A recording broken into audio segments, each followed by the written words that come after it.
What's up, everybody? We are at our ECRM Center Store grocery sessions in Dallas. This is like the third time in 2 months that I've been in Dallas. And with me is Deanna Sheehan with PDG Insights. She gave a presentation earlier about opportunities for international cuisines, because we have a lot of brands here from all over the place, all over the world, a lot of ethnic flavors. And we wanted to focus and give them some information on how they could really approach the market.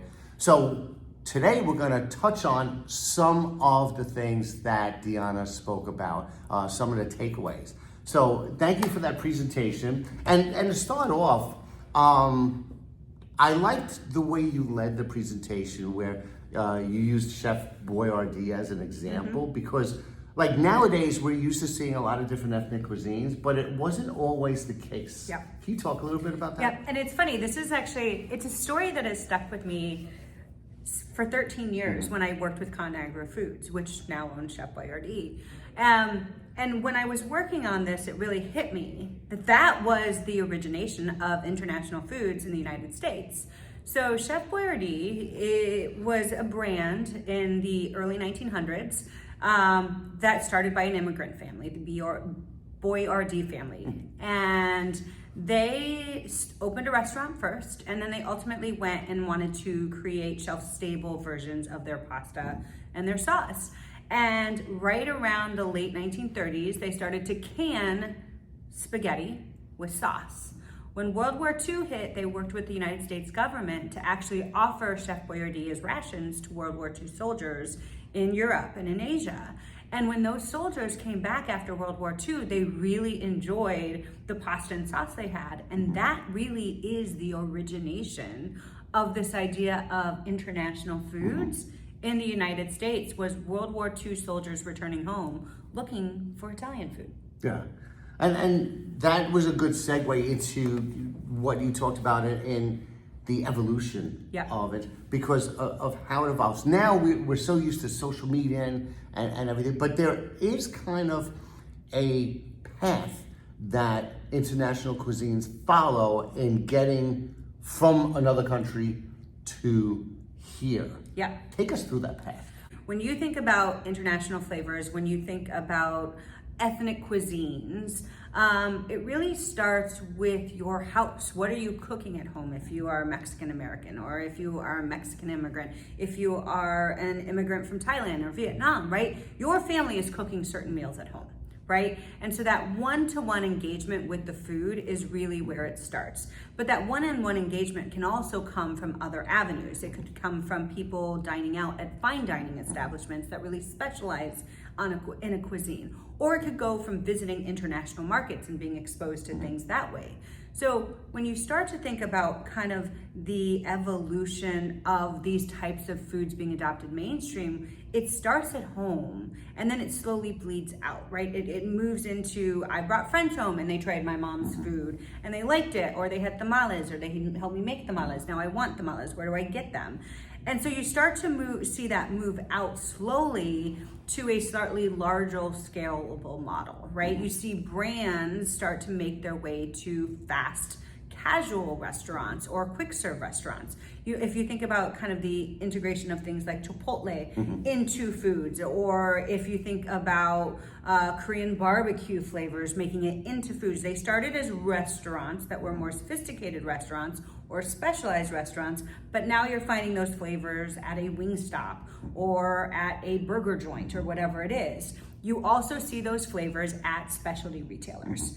And that is that first avenue in which emerging brands that we see here at ECRM events really can start to break through and gain scale and learn the grocery model.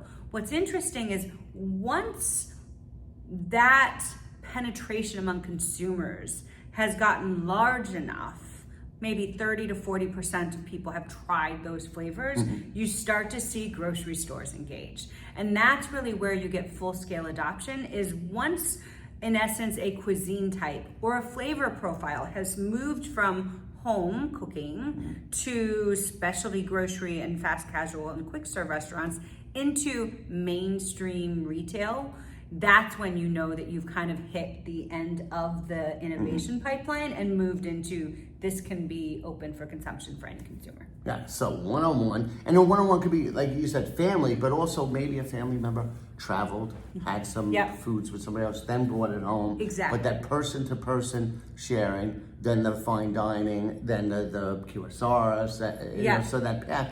But then, like, social media kind of like helps skip steps a little bit too. You know? Oh my God, yes. And I think this is the thing, we're in a completely different ecosystem now than we were 20 years ago in the role that social media plays in educating young consumers. And so I think one of the biggest things that we think about in international cuisine has never been more accessible because you don't have to travel, because you can find different ingredients, and because especially retailers and food service kind of venues are introducing them at a faster level than they have before.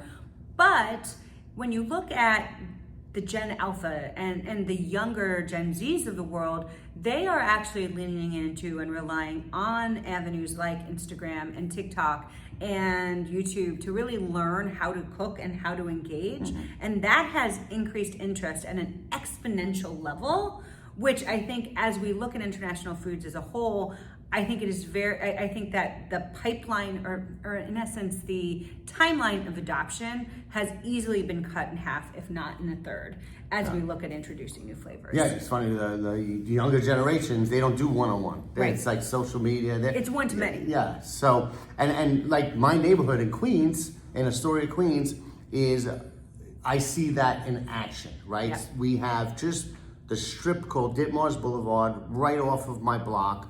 There's maybe 25 restaurants. You have one of the best sushi places in all of Queens, 90 seconds from my apartment. I counted it. You have an amazing Czech restaurant, which when I was in Prague, I mean, everything is just like that. You have Middle Eastern restaurants. Astoria is known for Greek, so you have several really big, authentic Greek restaurants. I mean, you name it, we have it. And then so we're constantly getting exposed to these new cuisines, new flavors, just by going up and down the strip. But then it's a very connected neighborhood, and you see it happening in the supermarkets too. We have specialty supermarkets. We have a Mediterranean one. We have a Middle Eastern one. We have a Latin one. But then we'll have some of the more mass ones catered to the mass audience, but they'll have their sections. One of them will have a halal deli in addition to its regular deli. You'll have the one that's Latin, has different countries from Latin America, different aisles. So it's just cool how to see that unfold. So what makes people try new foods? It really is interesting because I think first and foremost, there is a true love of food, right? Like for people who like food, they are more willing to try new flavors and to explore different opportunities. I think with that, you also have, I mean, 10 years ago, we were talking about millennials and foodies, and those terms have kind of gone away, but they haven't actually gone away. They've just started making videos so that they can actually teach younger consumers now how to be foodies at the same time, even though it's not called that, it's just eating. Do you think more people are like turning into what used to be called foodies, right? Well, foodie, I think 10 years ago had a different meaning. connotation, I think more people would fit the role back then of a foodie. I think what it is, I think that's the whole thing is right now what we have is we have people who love food. And as part of food, love to explore the nuances and differences in different types of cuisines. And I think that if you look at the percentage of people who feel that way, I do not have historical data, but I would bet $100 that you see that a significantly larger portion of the population says, I love to explore food, right? So you have people exploring food, but you also have people saying that they are being introduced to new cuisines via videos and TikTok and via social media. And we see that come to life. I told a story in my presentation about my 18-year-old son basically teaching my 12-year-old son how to make the proper soft-boiled egg for ramen because they were doctoring up their ramen instant noodles with garlic and chili oil and all of these things, that surprisingly I had at the house because I bought it for random things. And that they were then just kind of creating this pork ramen using old pulled pork in a way based on a TikTok video that the 18-year-old had seen. And my 12-year-old knows how to do it now. I think part of it is that access to social media, access to videos and cooking classes, and even the Cooking Network has basically created a borderless cooking ecosystem that really has changed how particularly younger adults and ultimately those under 18 are viewing food. And you mentioned, curiosity, love of food was a big thing. Recommendations, social media, which kind of just blows it up. But what's interesting is wellness and health is like everyone's talking about. Okay, if you want to live healthy, have the Mediterranean diet, or have this. So like that whole trend towards wellness, which is accelerated so much, might be helping drive some of that too. Oh, I absolutely agree that it is. And I think that I think what's interesting is if you talk to older adults, they will say they're more willing to try new flavors because of wellness, the Mediterranean diet, things like that. When you take to younger consumers, the wellness is just implied because they automatically just want to eat healthier, right? It's actually kind of interesting that younger consumers maybe don't always look at things in I think we look at things black and white. Is it healthy? Is it not healthy? For them, there is, how do I get my indulgence and health all at the same time? Yeah. And what you mentioned about TikTok or Instagram Reels and things like that, I mean, you see a parallel in the beauty categories too. They're learning everything from TikTok videos. They're learning it from watching these influencers. It's like, oh, how did you learn to do this particular thing with makeup? But now it's the same thing with cooking. Absolutely. How did you learn this? How to prepare this meal? Oh, I've learned everything from TikTok. But you mentioned that AI is getting involved too. So what is an AI getting involved in nowadays? Well, but it is, and I think this is it, right? So AI has really, and I'm going to talk a little bit more about this in my session this afternoon, but AI has become an integral part of how many of us engage in grocery shopping and meal planning. You might drop something in a ChatGPT. I have these 10 ingredients. What can I make, right? Or help me come up with a shopping list. Younger consumers are significantly more likely to use AI tools as a way to help drive both their meal planning and their shopping decisions.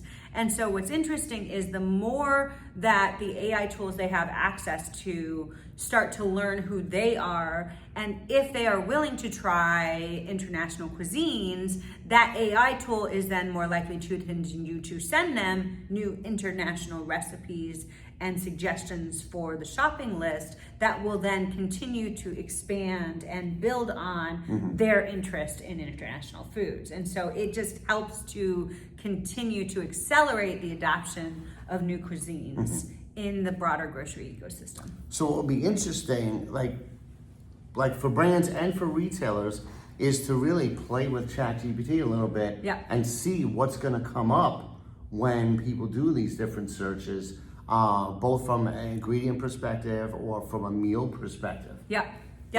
Play around and then it's hard to kind of show up in the responses or hard to plan how to. It's like you have SEO with search, but it's and I know search is taking that into effect, the AI part, but to show up in a search if someone says, I have these ingredients or I want to create this meal. What do I need and where do I go? You want to show up as an ingredient that they need or as the store that you want to shop? Well, and it's interesting because if you think about what feeds these AI systems, at the end of the day, it's data, and it's data that's online. So you actually can start to have a gauge of what might show up for you and your brand or you as a retailer based on Google reviews and things like that. So I think that it does make sense right now for any brands or any retailers to start playing and prompting in ChatGPT. But what you'll find is some of those who have already historically built presences in certain spaces are going to get credit for it earlier on than others. And so I'll tell you, I didn't tell you this before, So right after I presented, I snuck out and I went on store tours. I went to a Tom Thumb and I went to an H-E-B Central Market. And one of the prompts was, tell me the best Latino grocers near my hotel. And H-E-B Central Market was one of the first to pop up right after Fiesta Mart. And it's not expected because H-E-B Central Market isn't actually truly tailored to Latino audiences. It's tailored to a different audience. But because of the fact that they have a bakery that makes pan dulce and they have a torteria that makes homemade tortillas, it by default was getting credit for that through reviews that helped make it rise to the top of the list on using ChatGPT, or technically I use Copilot. Gotcha, but it's important to know these things, and if they're not addressing them now, they're gonna be behind in a year. So always have to take that into consideration. We have to take that into consideration with marketing and content and stuff. So I'm still, up in the air as far as writing and stuff, but it does fill certain needs. But everybody's got to be aware of how it's being used by the customers. Absolutely. Because they need to factor that into their merchandising, their marketing, their content on their websites and whatnot. So when speaking of in-store, what are some of the things that drive the choice in the store? Well, I think one of the biggest things that we're seeing is that consumers continue to really lean into the beauty of the demo. And that's something that's classic, right? It doesn't change. And we lost demos through COVID, but now that they're coming back, they really create a position of power for brands who are wanting trial to drive that point of purchase. And that's what it's all about, it's especially, again, because some of these are newer to certain markets. If you're a new kind of flavor that people aren't used to, they're not just going to pick it up and buy it. Right. They want to test it out first. And I think that's the thing is demos have always been in part so valuable because of the trial element. And unless there are other ways for consumers new to your category or new to your profile, your flavor profile, demos are going to be a critical way to get them to try it. I mean, they look at other things, they look at recipes, they look at promotions and coupons, but at the end of the day, more than half of consumers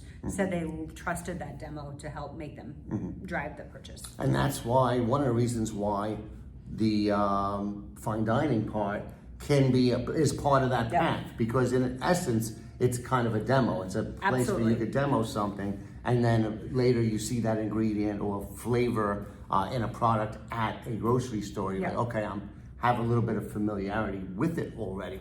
Now, when it comes to specialty retailers, like in my neighborhood, right, the Mediterranean retailer or the Latin retailer, they're going in there looking for those flavors.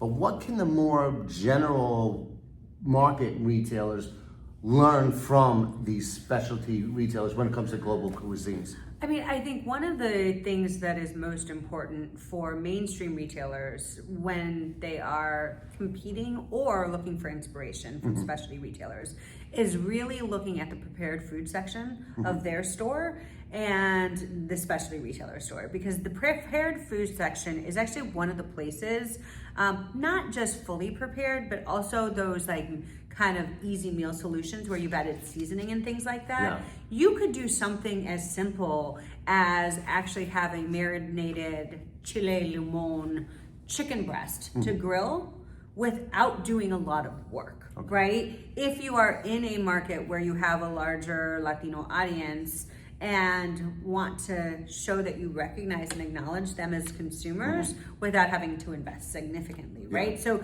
doing small things like that make a difference. When you look at the center store, the truth at the end of the day is many of the consumers looking for ethnic foods, there is a difference between fake Mexican or authentic Mexican. And I'm using that as a specific example. They are looking for authenticity. So if you have an aisle that really explores, break it up. It's not international foods. Every food deserves its own call out, right? And I think that's something that you do see in some stores even mainstream retailers doing a better job of negotiating. It's not just international. If you've got an Asian food set and a Latin American food set, call that out, even if it's just that simple. And also make sure that you're including brands that are authentic brands as well as mainstream brands.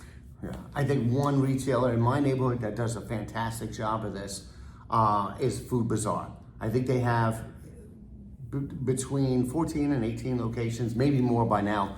But the one that's in my neighborhood, again, my neighborhood in that particular area by Northern Boulevard, it's got a lot of Latin consumers. So that particular supermarket has aisles dedicated to different countries or different regions. And then you mentioned the perimeter and how important the perimeter is. I went there. So when I was in, I forget which country it was, or maybe it was Central American, Iowa. I forgot which one it was, but I've been to Costa Rica a lot, and I've been to, I think it was called Mas Palmettos. It was a supermarket chain in the mountains outside of San Jose. Well, when I was standing in this aisle in the Food Bazaar by me, it looked like I could have been transported to Costa Rica. It had the same feel, the same brands that they would have in Costa Rica. So, and then in the perimeter, they had, the pork skins. But they had them loose in a box, these big sheets of them, where you just broke them up, put them in a bag, and then they weighed it, and then you paid for it. And the only thing is, I just had it in the cart, and I was eating it. Well, I probably ate $5 worth while I was shopping.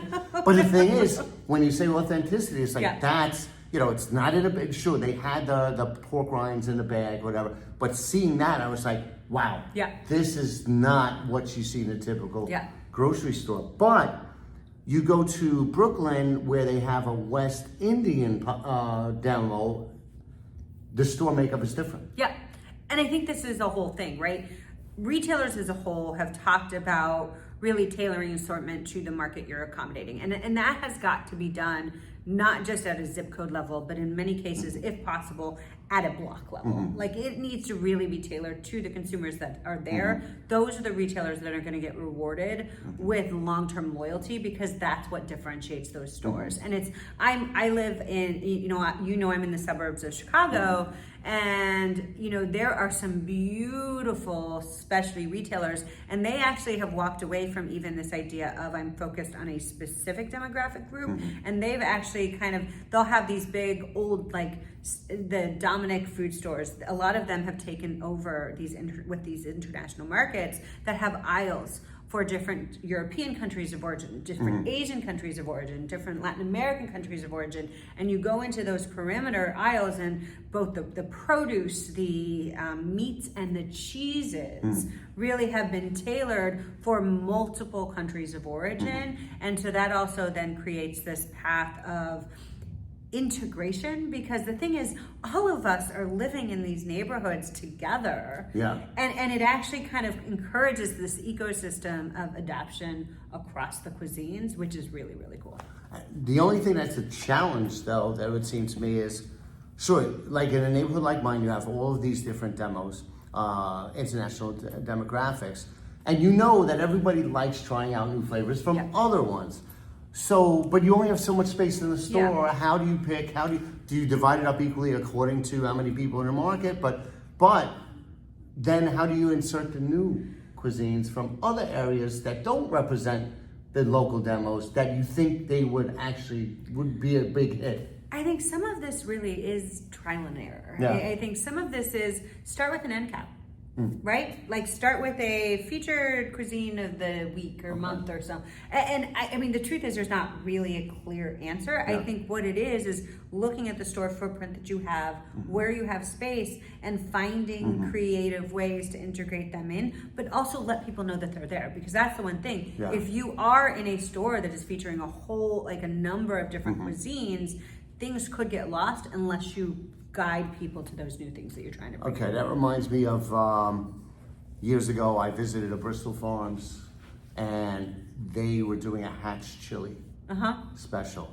And the thing was, you had hatch chilies in the front in produce, but hatch chilies were incorporated as an ingredient throughout all the areas of the store. The deli had special things made with hatch chili, this, that, and it was called out in signs everywhere.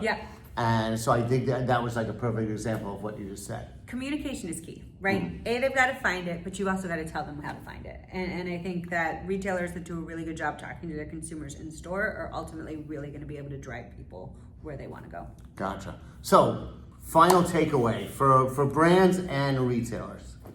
I mean, I think at the end of the day, international foods are not a trend. These are a must-have for the future growth of grocery stores, particularly mainstream grocery stores. And I think retailers as a whole and merchants within these retailers need to be more intentional in understanding that younger consumers are going to expect this from those retailers. They're not going to want to have to make an extra trip, and you will lose those consumers as specialty grocers start to actually be more intentional in creating other kind of staples. So if you want to be able to compete, you've got to do a better job of incorporating the different flavors and cuisines of kind of the international community in your stores in a way that doesn't feel like an afterthought, but feels like an intention. Great advice. Great advice. And before we leave, tell everybody a little bit about PDG Insights and how they can reach you.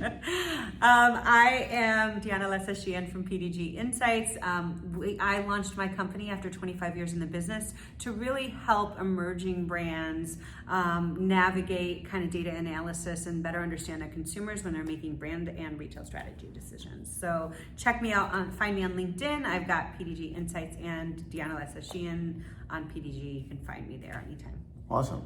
Thank you for joining us. Thank you for having me.